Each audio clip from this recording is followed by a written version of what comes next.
my friends. I'm Demetria. Thank you so much for watching today. I hope that if you like my content that you'll hit the bell and subscribe. And today, welcome to my homeschool series. So we're hopping right back into the topic of homeschooling. And I have some encouragement for you. I know there are a lot of new homeschool moms and dads out there who are jumping into to homeschooling, just jumping into this river. It's constantly flowing and it looks different from one, decade to the next. And so I've been homeschooling for over a decade, so about 15 years. And I've seen it change tremendously as far as like who homeschools and who's attracted to homeschooling. And it looks different now. The people that are choosing to homeschool are getting younger and younger, and it's becoming more diverse. And after COVID, definitely that's one big reason why homeschooling has boomed. Just so I can give a plug to Lance Izumi for his book, I want to make sure that you guys know about his book, The Homeschool Boom. And I will put a picture here or here, and I want you to check it out. Also leave a link in my description box.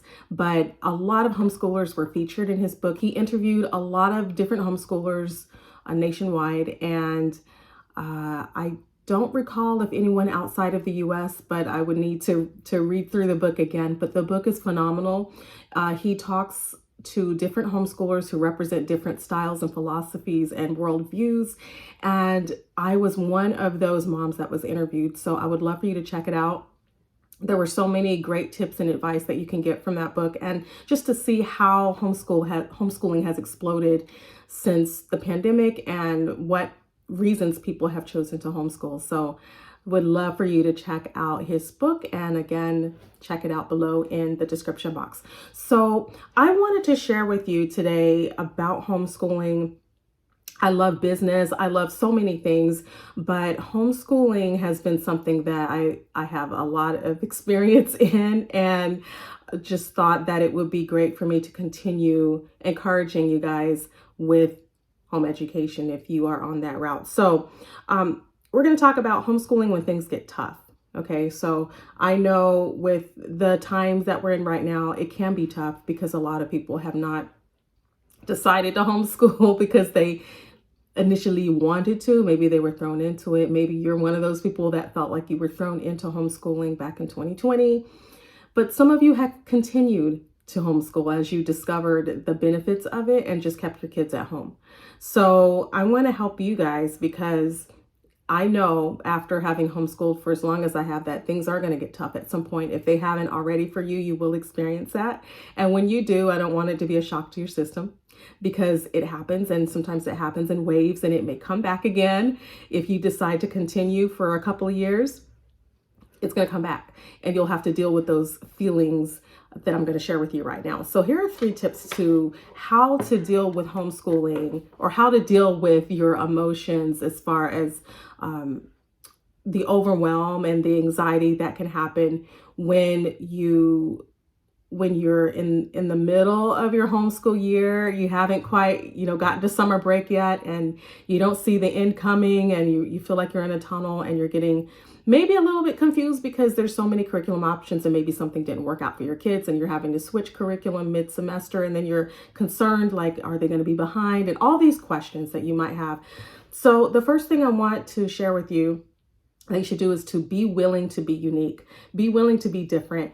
And I'm seeing more and more of that on Instagram. So many homeschool moms now that have just, like I said, it's a boom. It's kind of this revolutionary thing now where people are seeing how beneficial it is actually to have your kids at your disposal at home with you. For some people, right? And so for those of us who have our kids at home, we have to remember that we are still very different from the majority of the world, whose kids actually do attend school.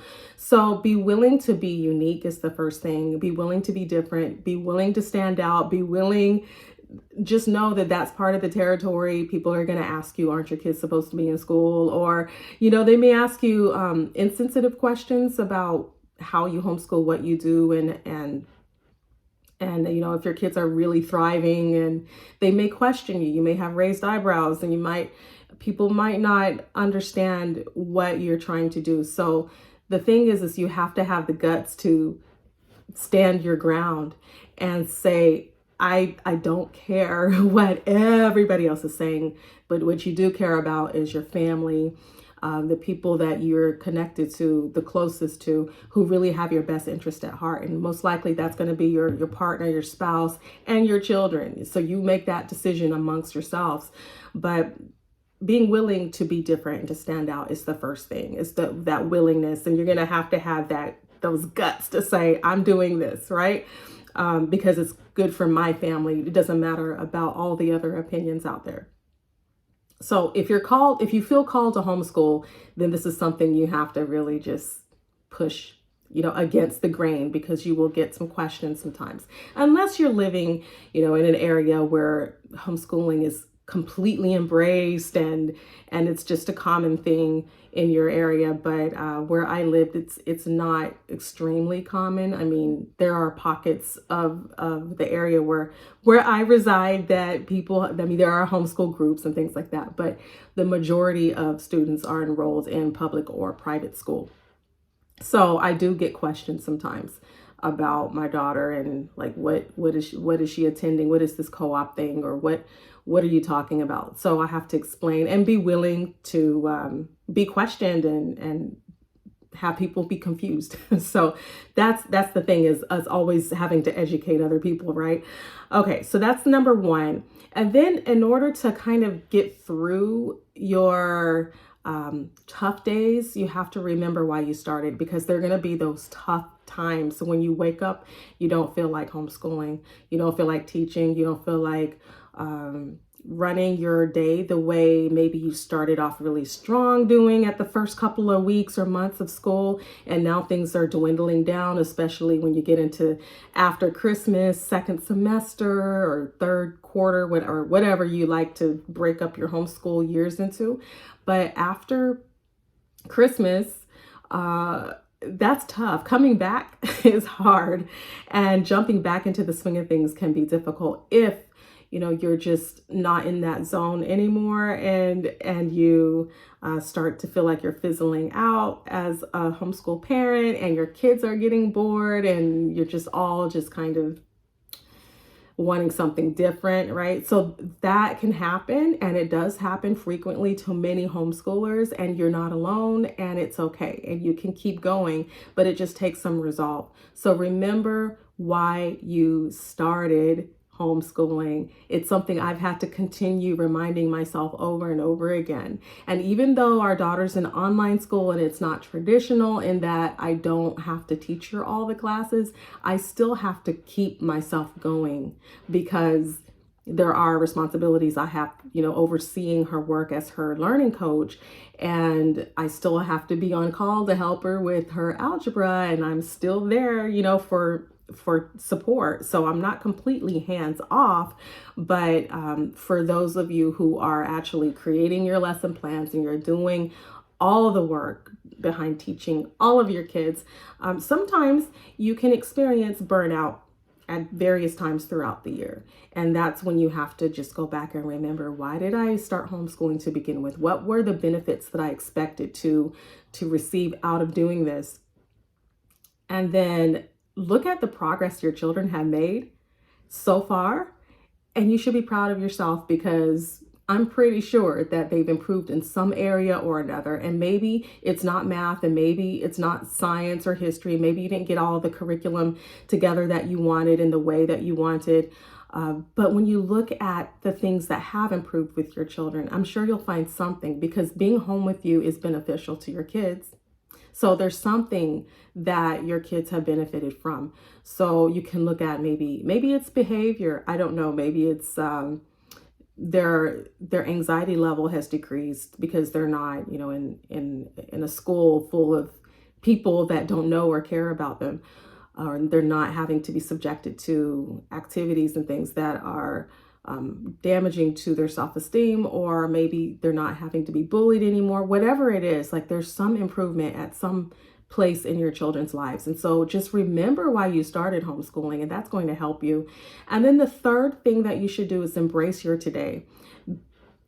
Give today a great big hug and be okay with where you are today, because you can't live in yesterday or tomorrow.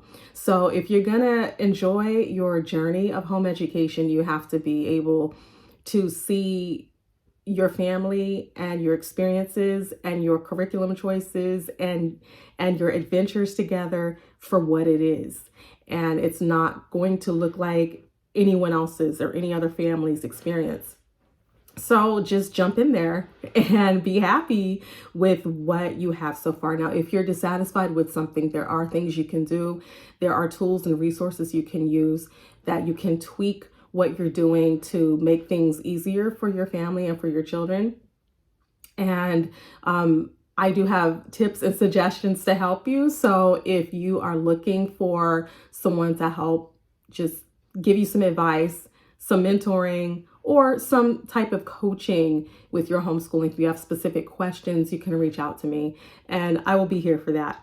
And I love helping. So I love helping women with business and entrepreneurial endeavors, creating your website, helping you figure out your customer avatar, helping you figure out your goals and your unique selling proposition and all of that stuff when it comes to business, so you can start your business on the right foot online. But I'm not limiting myself to that. I really enjoy also helping homeschool moms, because this is what I've been doing for the longest, I think, is helping moms who have questions. I've answered so many questions over the years about getting started with homeschooling and choosing curriculum, learning styles, all of this. So if you have any questions, I would love to help you. And you can reach me at christianhomeschoolmoms.com. Click on the contact and reach out to me with your questions there. And I will leave a link down below. I also will have some coaching hours set up for that as well. So you can also search for that. I should have a link for coaching as well in the description box. So that's all for now. And I hope that I've helped you, encouraged you. I know it can get a little tough, but if you're called to this, and I say if, because not everybody needs to be homeschooling, and sometimes your kids just need to go to school. But if this is the space you're in and you feel called to homeschooling, then I encourage you, keep doing what you're called to do and do those three things. Be willing to be unique and stand out. Remember why you started and embrace your today, okay? And I can't wait to come back to you soon with more helps and tips, and I'll talk to you guys later. Bye.